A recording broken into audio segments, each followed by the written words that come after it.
ಎಲ್ಲರಿಗೂ ನಮಸ್ತೆ. ನಾನು ಕಾವ್ಯ. ಇವತ್ತು ನಾನು ಆಲೂಗೆಡ್ಡೆ ಮತ್ತು ಹೂಕೋಸು ಹಾಕಿ ಗ್ರೇವಿ ಮಾಡೋದು ಹೋಟ್ಲು ಸ್ಟೈಲಲ್ಲಿ ಹೇಗೆ ಅಂತ ತೋರಿಸ್ತಾ ಇದ್ದೀನಿ.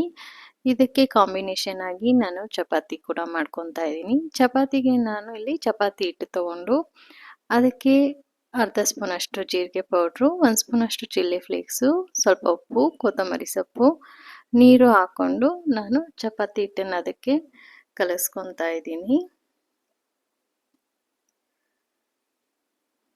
ಹಾಗೆ ಸ್ವಲ್ಪ ಎಣ್ಣೆ ಕೂಡ ಹಾಕ್ಕೊಂಡು ನಾನು ಚಪಾತಿ ಹಿಟ್ಟನ್ನು ಕಲಿಸ್ಕೊತಾ ಇದ್ದೀನಿ. ನೋಡಿ, ಈ ಥರ ಚಪಾತಿ ಹಿಟ್ಟು ಸ್ವಲ್ಪ ಗಟ್ಟಿಗೆ ಇರಬೇಕು. ನಾವು ಸೊಪ್ಪು, ಕೊತ್ತಂಬರಿ ಸೊಪ್ಪೆಲ್ಲ ಹಾಕಿರೋದ್ರಿಂದ ಹಿಟ್ಟು ಗಟ್ಟಿ ಇದ್ದಷ್ಟು ಚಪಾತಿ ನೀಟಾಗಿ ಒತ್ಬೋದು. ನೋಡಿ, ಈಗ ಚಪಾತಿ ಹಿಟ್ಟು ಕಲಸಾಯಿತು. ಈಗ ಇದನ್ನು ಗ್ರೇವಿ ಮಾಡೋ ತನಕ ಒಂದು ಬಾಕ್ಸಿಗೆ ಹಾಕಿ ನಾನು ಕ್ಲೋಸ್ ಮಾಡಿ ಇಡ್ತೀನಿ. ಸ್ವಲ್ಪ ನೆನಿಬೇಕು ಹಿಟ್ಟು, ಹಾಗಾಗಿ ಗ್ರೇವಿ ಮಾಡೋವರೆಗೂ ಹಿಟ್ಟು ನೆನೆಯುತ್ತೆ. ನೋಡಿ, ಈಗ ಹೂಕೋಸು 2 ಆಲೂಗೆಡ್ಡೆ ತಗೊಂಡು ಅದನ್ನು ಒಂದು ಪಾತ್ರೆಯಲ್ಲಿ ನೀರಿಟ್ಬಿಟ್ಟು ತೊಳೆದಿದ್ದನ್ನ ಅದಕ್ಕೆ ಹಾಕ್ಕೊಂಡು ಸ್ವಲ್ಪ ಉಪ್ಪು, ಸ್ವಲ್ಪ ಅರಿಶಿನ ಪುಡಿ ಹಾಕ್ಕೊಂಡು ಚೆನ್ನಾಗಿ ಕುದಿಸ್ಕೊಬೇಕು. ಇದು ಕುದ್ದು ಒಂದು ಸ್ವಲ್ಪ ಮುಕ್ಕಾಲು ಭಾಗ ಆಲೂಗೆಡ್ಡೆ ಮತ್ತು ಹೂಕೋಸು ಇದರಲ್ಲೇ ಬೆಂದ್ಬಿಡಬೇಕು. ನೋಡಿ, ಬೆಂದಾದ್ಮೇಲೆ ನಾವು ಬಸ್ಕೊಂಡು ಸಪ್ರೇಟಾಗಿ ಎತ್ತಿಕೊಬೇಕು. ನೋಡಿ, ಈ ಥರ ಎಷ್ಟು ಚೆನ್ನಾಗಿ ಕಾಣುತ್ತೆ ಅಲ್ಲ. ಈಗ ನಾನು ದಪ್ಪ ದಪ್ಪಕ್ಕೆ 2 ಈರುಳ್ಳಿನ ಹಾಗೆ ಬಿಡಿಸ್ಕೊತಾ ಇದ್ದೀನಿ. ಇದು ಗ್ರೇವಿಲಿ ಒಗ್ಗರಣೆ ಹಾಕಿ ಹಾಗೆ ಮೇಲೆ ಹಾಕೋದಕ್ಕೆ. ಇದು ಹಂಗೆ ಸಿಕ್ಕಿದಾಗ ನಿಮಗೆ ಹೋಟ್ಲಲ್ಲೆಲ್ಲ ಸಿಗುತ್ತೆ ಅಲ್ವಾ, ಒಂದೊಂದು ದಪ್ಪ ಈರುಳ್ಳಿ, ಒಂದು ಕ್ಯಾಪ್ಸಿಕಮ್ಮು, ಆ ಥರ ಟೇಸ್ಟಲ್ಲಿ ಈ ಥರ ಮಾಡಿಕೊಂಡ್ರೆ ತುಂಬ ಚೆನ್ನಾಗಿರುತ್ತೆ. ಹಾಗಾಗಿ ದಪ್ಪಕ್ಕೆ ನಾನು ಈರುಳ್ಳಿ ಬಿಡಿಸ್ಕೊಂಡು ಹಾಗೆ ಕ್ಯಾಪ್ಸಿಕಮ್ಮು ಕೂಡ ಸ್ವಲ್ಪ ದಪ್ಪ ಸೈಜಲ್ಲಿ ಕಟ್ ಮಾಡಿ ಎತ್ತಿಕೊಂಡು ಹಾಗೆ 2 ಟೊಮೊಟೊ ಕೂಡ ಕಟ್ ಮಾಡ್ಕೊತಾ ಇದ್ದೀನಿ. ಈ ಟೊಮೊಟೊ ನಾನು ಪೇಸ್ಟ್ ಮಾಡೋದಕ್ಕೆ ಕಟ್ ಮಾಡ್ಕೊತಾ ಇದ್ದೀನಿ. ಪೇಸ್ಟ್ ಮಾಡೋದಕ್ಕೆ ನಾನು ಟೊಮೊಟೊ, 4 ಹಸಿಮೆಣಸಿನ್ಕಾಯಿ, ಹಾಗೆ 3 ಬ್ಯಾಡಗಿ, 1 ಉಂಡೆಯಷ್ಟು ಬೆಳ್ಳುಳ್ಳಿ, 1 ಇಂಚಷ್ಟು ಶುಂಠಿ, ಇದನ್ನೆಲ್ಲ ಈಗ ಮಿಕ್ಸಿ ಜಾರ್ಗೆ ಹಾಕ್ಕೊಂಡು ಪೇಸ್ಟ್ ಮಾಡ್ಕೊತಾ ಇದ್ದೀನಿ. ಹುಳಿ ಕಮ್ಮಿ ಬೇಕು ಅನ್ನೋರು 1 ಟೊಮೊಟೊ ಹಾಕ್ಕೊಂಡ್ರೆ ಸಾಕು, ಹುಳಿ ತಿನ್ನಲ್ಲ ಅನ್ನೋರು, ಹುಳಿ ಒಂಚೂರು ಸ್ವಲ್ಪ ಮುಂದೆ ಇರಬೇಕು ಅನ್ನೋರು 2 ಟೊಮೊಟೊ ಹಾಕ್ಕೊಂಡ್ರೆ ಚೆನ್ನಾಗಿರುತ್ತೆ, ಮೀಡಿಯಮ್ ಸೈಜ್ದು. ಇಲ್ಲಾಂದರೆ 1 ಟೊಮೊಟೊ ಸಾಕು. ಇದು ಹುಳಿ ಜಾಸ್ತಿ ತಡೆಯೋದಿಲ್ಲ.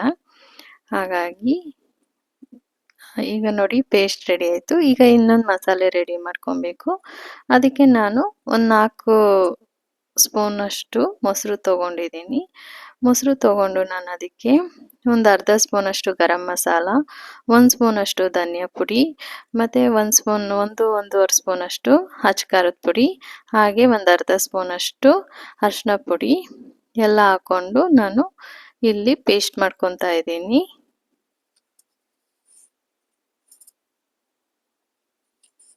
ನೋಡಿ, ಈಗ ಗ್ರೇವಿ ಮಾಡೋದಕ್ಕೆ ಎಲ್ಲ ಐಟಮು ರೆಡಿ ಆಯಿತು. ಈಗ ಇನ್ನೊಂದು ಐಟಮ್ ಏನಂದರೆ, ನಾವು ಗೋಡಂಬಿನ ಸ್ವಲ್ಪ ನೀರು ಹಾಕಿ ಪೇಸ್ಟ್ ಥರ ರುಬ್ಕೊಬೇಕು. ಇಷ್ಟಾದರೆ ನಮಗೆ ಒಗ್ಗರಣೆ ಹಾಕೋದಕ್ಕೆ ಗ್ರೇವಿಗೆ ಎಲ್ಲ ಐಟಮು ರೆಡಿ ಆಯಿತು. ಈಗ ಒಂದು ಬಾಣಲಿಗೆ ಸ್ವಲ್ಪ 1-2 ಸ್ಪೂನಷ್ಟು ಎಣ್ಣೆ ಬಿಟ್ಬಿಟ್ಟು ನಾವು ಬೇಯಿಸ್ಕೊಂಡಿರ್ತೀವಲ್ಲ ಹೂಕೋಸು ಮತ್ತು ಆಲೂಗೆಡ್ಡೆನ, ಅದನ್ನು ಹಾಗೆ ಸ್ವಲ್ಪ ಎಣ್ಣೆಲಿ ಚೆನ್ನಾಗಿ ಫ್ರೈ ಮಾಡಿ ಎತ್ಕೊಬೇಕು. ಇದನ್ನು 1-2 ನಿಮಿಷ ಚೆನ್ನಾಗಿ ಫ್ರೈ ಮಾಡಬೇಕು. ಫ್ರೈ ಮಾಡಿ ಎತ್ಕೊಂಡಾದ್ಮೇಲೆ ಮತ್ತೆ 1-2 ಸ್ಪೂನ್ ಎಣ್ಣೆ ಹಾಕ್ಬಿಟ್ಟು ನಾವು ಈರುಳ್ಳಿ, ಕ್ಯಾಪ್ಸಿಕಮ್ಮು ಕೂಡ ಹಾಕ್ಬಿಟ್ಟು ಇದೇ ರೀತಿ ಫ್ರೈ ಮಾಡಿ ಎತ್ಕೊಬೇಕು. ಈ ಥರ ನಾವು ಫ್ರೈ ಮಾಡಿ ಎತ್ಕೊಂಡು ಲಾಸ್ಟಲ್ಲಿ ಹಾಕೋದ್ರಿಂದ ಗ್ರೇವಿ ಟೇಸ್ಟು ಕೂಡ ತುಂಬ ಚೆನ್ನಾಗಿರುತ್ತೆ.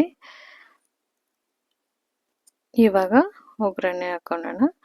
ಒಗ್ಗರಣೆಗೆ ನಾನಿಲ್ಲಿ 1 ಇಂಚಷ್ಟು ಚಕ್ಕೆ, ಒಂದೇ 1 ಲವಂಗ ಹಾಕ್ಬಿಟ್ಟು 1 ಈರುಳ್ಳಿ ಮೀಡಿಯಮ್ ಸೈಜ್ದು ಕಟ್ ಮಾಡಿಕೊಂಡು ಒಗ್ಗರಣೆಗೆ ಹಾಕ್ಕೊತಾ ಇದ್ದೀನಿ. ಸ್ವಲ್ಪ ಎಣ್ಣೆ ಬಿಟ್ಬಿಟ್ಟು ಹಾಗೆ ನಾವು ರುಬ್ಕೊಂಡಿರ್ತೀವಲ್ಲ ಮಸಾಲೆ ಅದು, ಆಮೇಲೆ ನಾವು ಪೇಸ್ಟ್ ಮಾಡ್ಕೊಂಡಿರ್ತೀವಲ್ಲ ಮೊಸರಲ್ಲಿ, ಆ ಮಸಾಲೆ ಕೂಡ ಹಾಕ್ಬಿಟ್ಟು ಸ್ವಲ್ಪ ನೀರು ಹಾಕ್ಬಿಟ್ಟು ಚೆನ್ನಾಗಿ ಕುದಿಸ್ಕೊಬೇಕು, ಸ್ವಲ್ಪ ಎಣ್ಣೆ ಬಿಡೋವರೆಗೂ.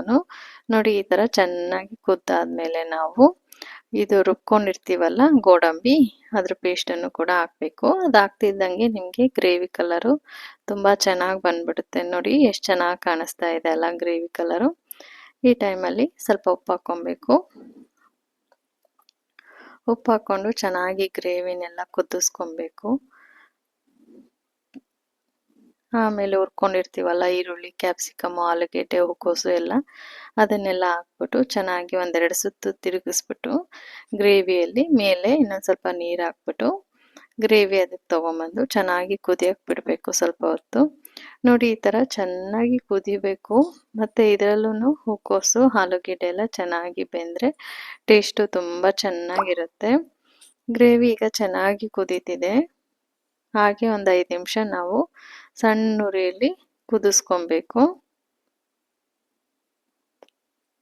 ನೋಡಿ ಈಗ ಗ್ರೇವಿ ತುಂಬ ಚೆನ್ನಾಗಿ ಕುದಿ ಬಂದು ಎಲ್ಲ ಬೆಂದಿದೆ. ಈಗ ಚಪಾತಿ ಮಾಡ್ಕೊಳ್ಳೋಣ. ನಾನು ನಿಮಗೆ ಮೊದಲೇ ಹೇಳಿದ್ನಲ್ಲ, ಅದು ಹಿಟ್ಟು ಕಲಸಿಟ್ಟಿದ್ನಲ್ಲ ಅದನ್ನು ಹಾಕ್ಕೊಂಡು ಚಪಾತಿ ಮಾಡ್ಕೊತಾ ಇದ್ದೀನಿ. ಈ ಥರ ಚಪಾತಿ ಮಾಡಿಕೊಂಡು ನೀವು ಈ ಥರ ಗ್ರೇವಿ ಮಾಡಿಕೊಂಡ್ರೆ ಹೋಟ್ಲು ಸ್ಟೈಲ್ಗಿಂತ ತುಂಬ ಚೆನ್ನಾಗಿರುತ್ತೆ ಈ ಗ್ರೇವಿ. ನೀವು ಒಂದ್ಸತಿ ಟ್ರೈ ಮಾಡಿ. ಈ ರೆಸಿಪಿ ನಿಮಗೆ ಇಷ್ಟ ಆದಲ್ಲಿ ಲೈಕ್ ಮಾಡಿ, ಶೇರ್ ಮಾಡಿ, ಸಬ್ಸ್ಕ್ರೈಬ್ ಮಾಡಿ. ಹಾಗೆ ಇದುವರೆಗೂ ಯಾರೆಲ್ಲ ನನ್ನ ಚಾನಲ್ನ ಸಬ್ಸ್ಕ್ರೈಬ್ ಮಾಡಿಲ್ವೋ ಅವರೆಲ್ಲ ಸಬ್ಸ್ಕ್ರೈಬ್ ಮಾಡಿ. Thank you.